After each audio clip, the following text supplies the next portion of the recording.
Welcome to Fitness Lit Breakdown. I'm your host, Dr. Nick Truby. Now, the goal of this podcast, if you haven't listened in, and this is your first episode, is we break down the current literature in the world of exercise science and exercise physiology, and we're attempting to extract some tools based on the information we're provided. Now, we're going to kind of summarize our previous episodes and kind of tie everything together with what we've talked about previously in the article I found today. And I think a lot of what we've talked about in the past will make a lot more sense when we break down the topic for today's talk. So previous episodes, we've talked a lot about different ways to train, and those different ways have related to should you train to failure with each set, meaning training with heavier loads and lighter loads. And if you recall, it's very specific to the load. So if you're attempting to train to failure with either heavier loads or lighter loads, if it's specific to heavier loads, we do a better job of increasing the overall 1 repetition maximum number. If we're training with lighter loads to failure, we really improve our what's more called our strength endurance, meaning we really get strong in either scenario. One, we get more strength in the top end strength, and when we get stronger with our ability to continue repeated bouts of a resistance for longer amounts of time, so kind of strength endurance.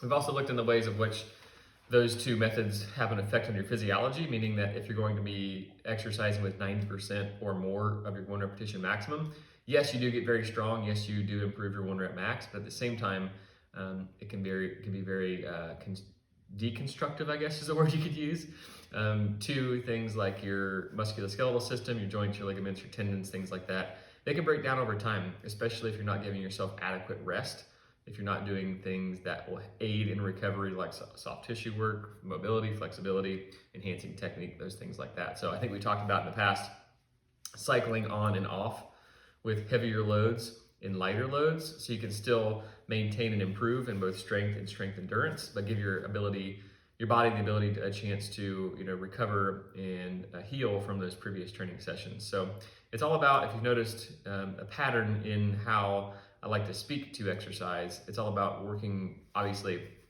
kind of finding that sweet spot and how much is enough, but at the same time, really focusing on longevity and sustainability of your fitness. Now, I don't think we talk about that enough in the general public.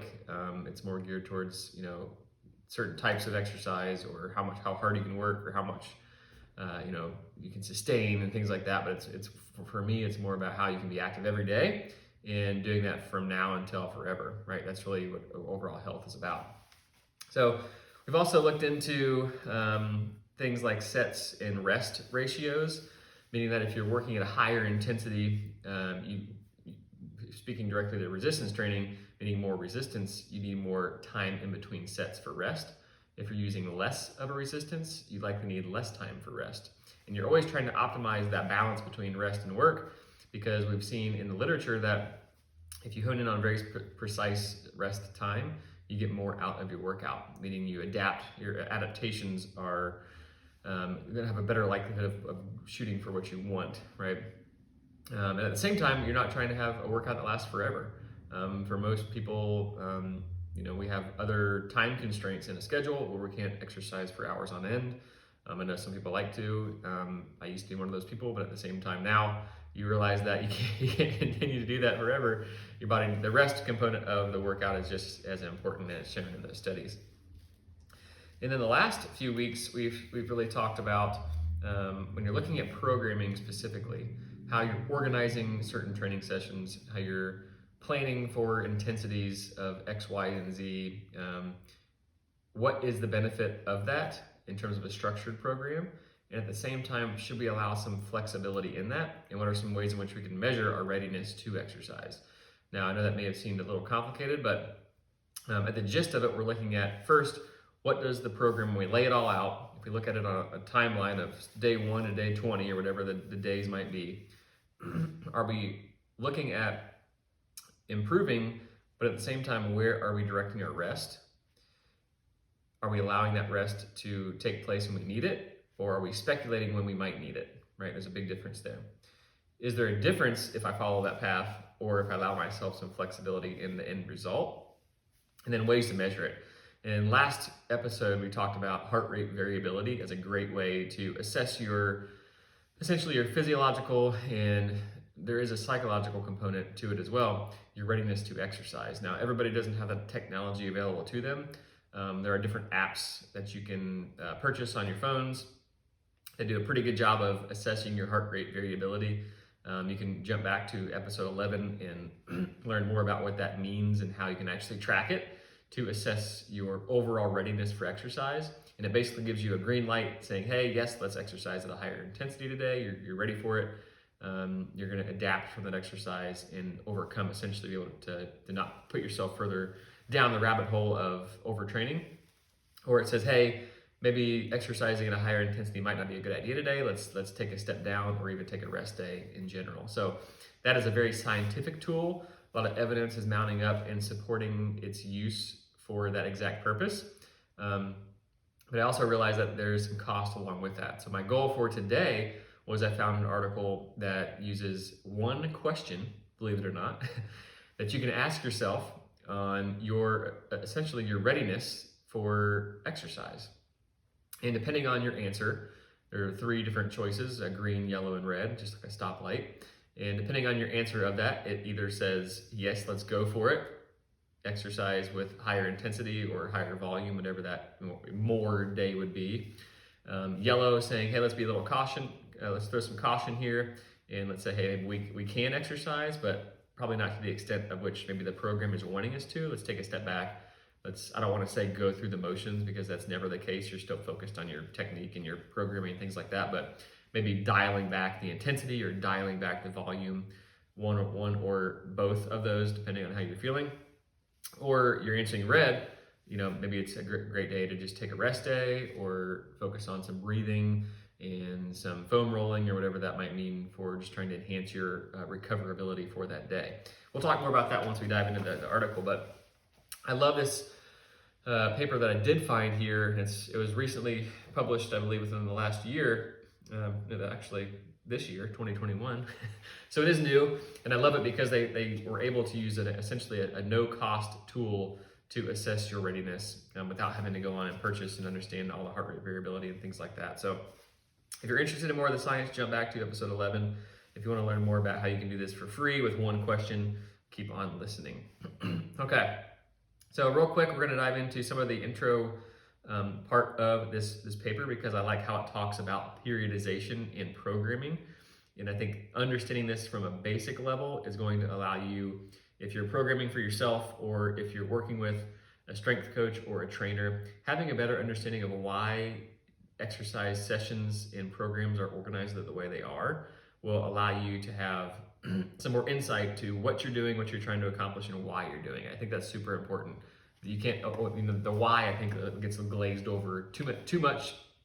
And the more you understand why, the better your likelihood for succeeding in that path. So when you look at periodization from an essence, now I hit on this earlier, didn't dive too far into it.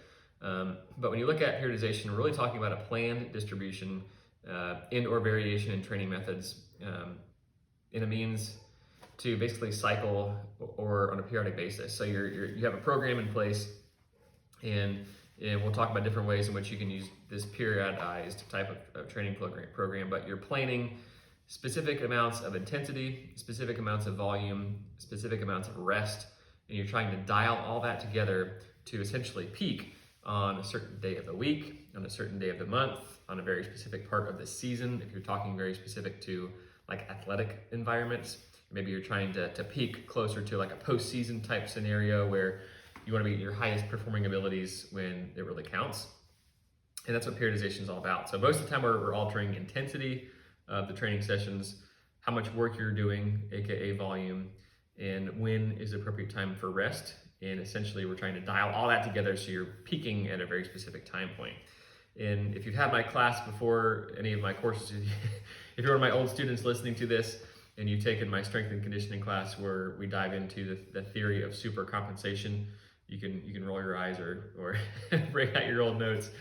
But essentially the theory of super compensation is we look at a very specific time point of training. And we look at it from a linear progression after that training session. So we can look at it in hours after, we can look at it at 24 hours after, 48 hours after, days after. And essentially what we're looking at is how hard did that person train, either with how much overall work they did or how intense that work was.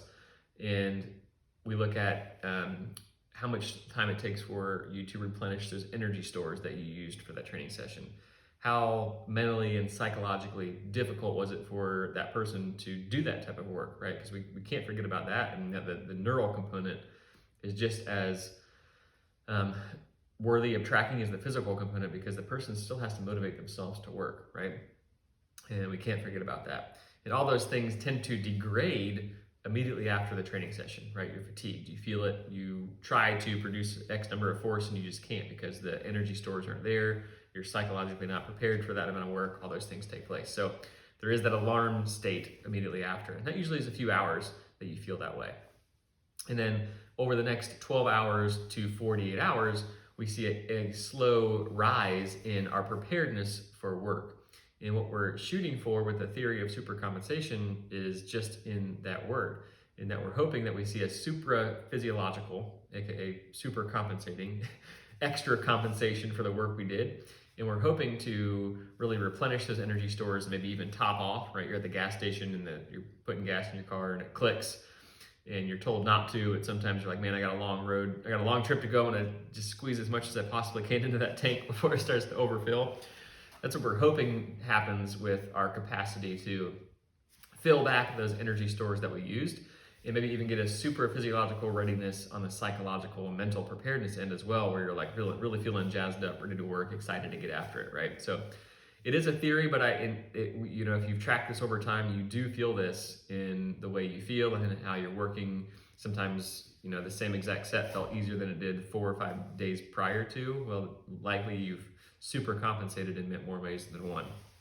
So that's really what periodization is all about. And there's two very probably main types in which you can periodize a program.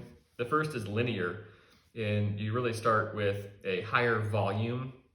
Let's say day one, you start with a higher volume. So resistance that you're using is lower. You're really focusing on technique of movements, but you might have like 5 or 6 sets of X number of exercises. And as you progress from week 1 to week 2 to week 3 to week 4, progressing forward, what you tend to do is you decrease the overall volume and you start to increase the intensity. And when you start to increase the intensity, you're working with a higher resistance. So you're really working on improving, your overall and top end strength as you progress towards whatever the end point of that program is. That's a linear periodization. There's also nonlinear periodization, where you can alter the volume and intensity on either a daily basis or a weekly basis or a monthly basis, however you decide and so choose to organize your program. And that maybe, and I like this version better because it's more flexible in that, if you're programming for an athlete who has, make it easy, like a high school football player, that they have a game every Friday. So you can try to super compensate, right, that athlete for Friday night at 6 p.m. Meaning you likely had like a really hard, high intense workout on either Tuesday or Wednesday, hoping that they super compensate by Friday evening and are ready and willing to exercise again at a high intensity. Compared to a linear program where you're really not, having that kind of adaptability on a weekly basis. It's more of an overall, maybe let's try and peak at the postseason, but you still got to get to the postseason to play, right? So there's pros and cons of each. And there's different ways, and these aren't the only 2 ways. We talked a few weeks ago about block periodization. Within those blocks can either be linear or non-linear. I know this sounds very confusing, and yes, it is. So I'll try and make it a little bit more clear. But either way in which you slice your apple, both methods have been shown to work. You can look at it in specific scenarios. One might work better than the other, but when you look at the evidence as a whole, both means of periodizing or programming an exercise program have been shown to be effective in improving the overall outcome of that workout program. Now, when we're looking at this study in specific, we want to know if we have a structured type of periodization where I just write your program for you and you just go through it, right? You pull out your sheet every day, you go through that workout, boom, on to the next, right? And you're not really worried about taking in on a daily basis how you feel. And I think that is even more important than what the workout looks like, right? Because yes, we understand the workout has to take place to improve, but if we're not in the capacity to work at the desired intensity when I wrote that program for you, then are we doing ourselves a disservice, right? Are we working when we shouldn't be working? We're pushing ourselves too hard for too many weeks in a row that, yes, we will likely still see improvement, but did we overwork ourselves to now we have to take X number of weeks off to recover? Or did we see improvement at a lesser grade at which I may have been able to see had I just taken rest days when I needed to, or worked at lesser intensity when I needed to, maybe worked at a higher capacity and found better results? So this study in specific is looking at two different types of periodized programs. One is flexible, in that we're assessing ourselves daily, and I think just in a regular practice for people who are working on improving their fitness, I think this should be absolutely 100% part of your daily routine. And that when you're kind of getting yourself geared up for exercise, taking that brief moment and saying, how do I really feel today? You know, and I've talked about this previously on many different episodes. I can't overstate the importance of this. I've seen this in the practice of my own kind of anecdotal evidence of myself. I've seen it happen in other people. I've seen it happen in other sports. I've seen it happen across the board. In that if we're not really assessing how we feel in our capacity and readiness for exercise, then we're doing ourselves a disservice because we're not maximizing or optimizing that day, okay? And we also have to consider a few other things because we can't overlook the effect of motivation. Now, this is a topic that is worthy of its own episode in itself, but the authors are hinting towards how can we improve intrinsic motivation of the person completing an exercise program, because we all know that external motivation, yes, it can work, but what happens after the reward is given? Is the drive still there to continue, or is it just diminished and you need some other type of external motivation to continue running that race? So in the literature, we've all seen that the internal motivation or the intrinsic motivation is what really sustains and fuels the fire for the long term. Now, there are three ways in which we can really maximize our intrinsic motivation. The first of which is the relatedness of the work you're doing, or the sense of connectedness to others. So this is why having that workout accountability person is so huge, because you have that person that you can relate to. You're kind of in the fight together. You're in the ditches, in the trenches, working together, right?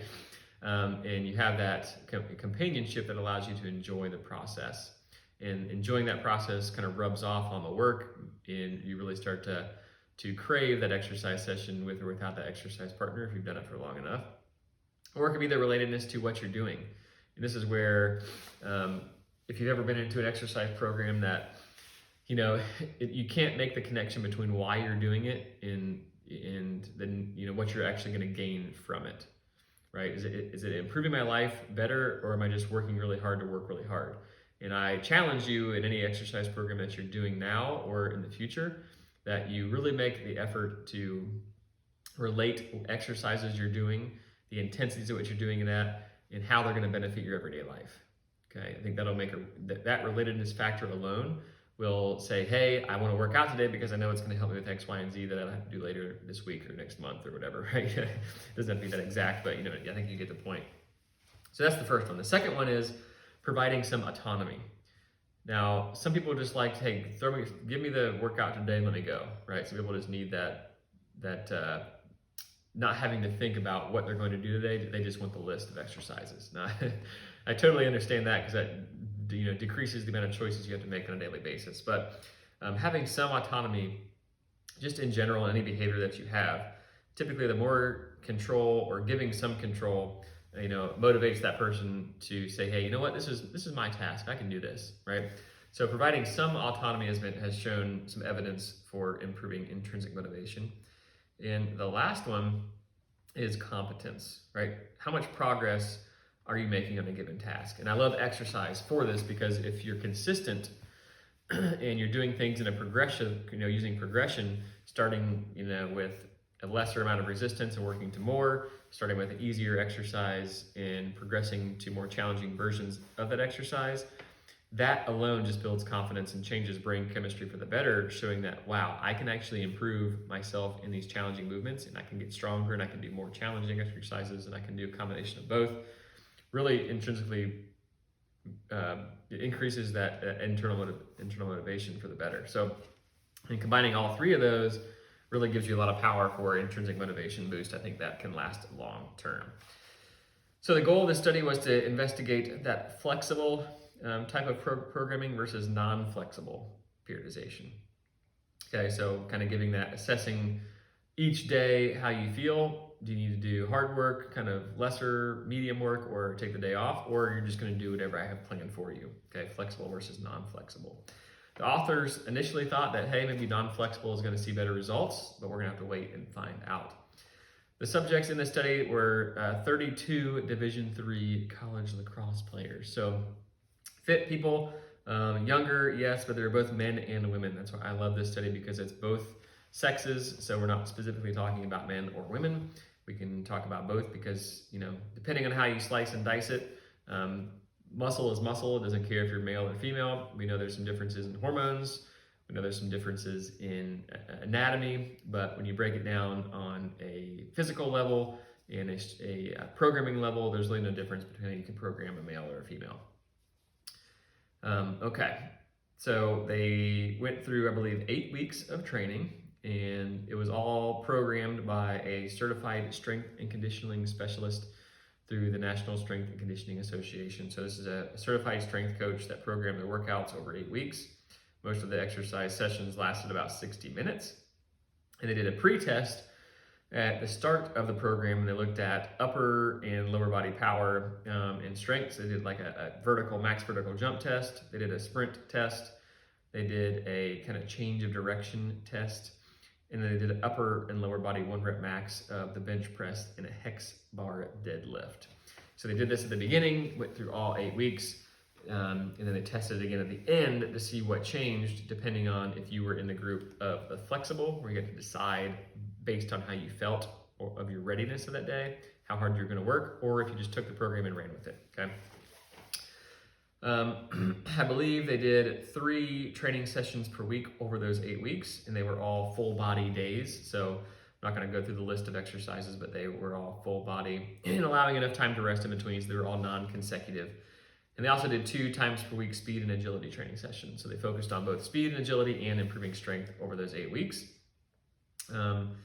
And they, for the group that was in the flexible periodization flexible periodization group, this is what I want to make sure I get across to you guys that are listening, because they asked one question, and I love this.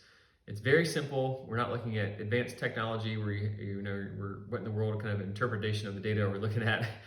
Ask yourself one question. Okay, this is the question that each person asked themselves in the flexible periodization group. Based on how your body feels in your current mindset, how ready are you for training today? Okay, based on how your body feels in your current mindset, how ready are you for today's training? And they were given 3 answers. They could answer green, which meant feel good, or good, feel, and mindset. Good, feel, and mindset. So they're feeling good and they're in a good mindset. Meaning, so the mindset part is just kind of hinting towards what's my psychological or mental readiness to do work. And the feeling means we're just talking more related to your physical body sense. If you answered yellow, you are fair feeling or mindset. And if you answered red, it was poor feel or mindset. Okay, so but taking into account both mental and physical. If you answer green, you were instructed to choose one of the available green workouts from kind of they made this nice little tree. Since you're kind of listening, you can't see it. They had this little decision tree, if you will, to where if you answer green, you could either pick a high volume or a high intensity day. And the next week you came to it on that day, if you felt green again, you would pick the high intensity. So remember, we're doing non-linear, where we're alternating intensity and volume. If you chose yellow, you were instructed to choose a yellow block workout, which was a low volume or low intensity. Then you'd swap the next week on that day if you felt yellow again. So we're taking caution here if you chose yellow, in that you're still doing the same workout. Okay, this is what I want to portray. And I think this is really key because you're not having to make huge adaptations to your training program. Let's say you have your program listed on Monday, just for you, just in general. I'm kind of breaking away from the article here. If you have a Monday, Wednesday, Friday workout, and Monday you get in there and you answer green, boom, let's go for it, right? Let's do today's work, and I'm going to throw in an extra set, maybe kick off the amount of weight I'm lifting. Okay, so I'm increasing my volume and decreasing my intensity, because you're not going to do both at the same time. It's either one or the other. I come to Wednesday, and I'm feeling a little tired, a little fatigued. Not to this extent to where, man, I'm overworked, like I don't need to work out today, but maybe I should take it a little bit easier today, based on how I'm feeling and my readiness of both my mental and my physical. I could do the exact same list of workouts for Wednesday, but I could kick down either the intensity or the volume. Okay, I think that's important. We're not totally drastically changing the day. My programming is still set. I'm just choosing to lift at a lighter resistance or less overall work. Okay, I think that's super key to understand.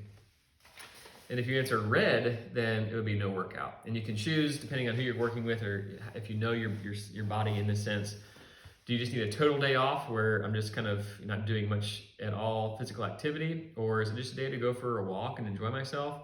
Or do I know I feel better if I do some extra foam rolling or stretching, or maybe a light yoga session? Those types of things have been shown with just increasing blood flow and working on soft tissues, things like that have been shown to enhance your recoverability.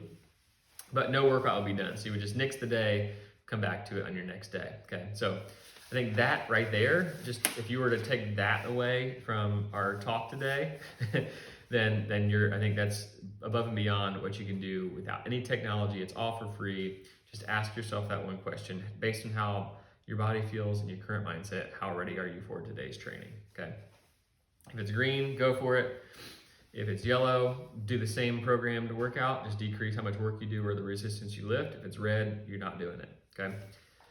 And we're going to compare that to, over the 8 weeks, how did the groups compare to each other, right? That's what we're really trying to find out in this study, is one version better than the other, or are they the same in the results that we are going to achieve?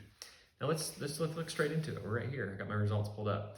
Now, when you look between groups, okay, there was no difference statistically between any of the pre-test or post-test data that we saw. Okay, so at the pre-test, before they started, they were all equal. So they split the groups up, and there was no difference between the two. And then after, they each went through those 8 weeks. One group just took the program and ran with it, did the workout no matter how they felt. The other group asked that one question every day and decided how hard they were going to work. And after, they did the post-test, and there was no difference between groups.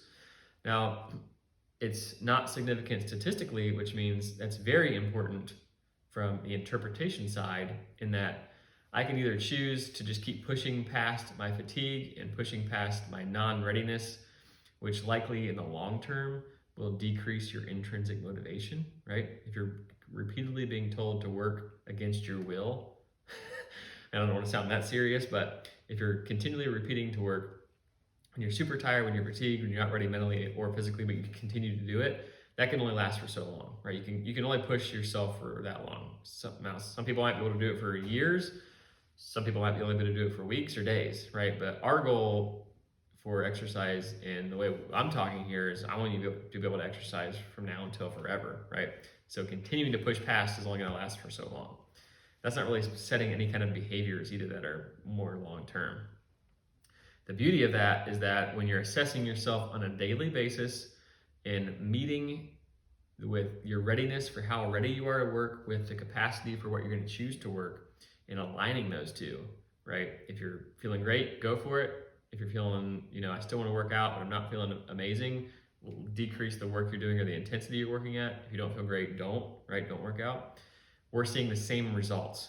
That's beautiful, right? You can work yourself to death, or you can be a little bit more conscientious of how hard you're working, and you can get the same results. I think that alone is like an amazing point of this research, in that you can take in the daily, monitoring yourself daily, and use that information to essentially prescribe how hard you're going to work today. Okay.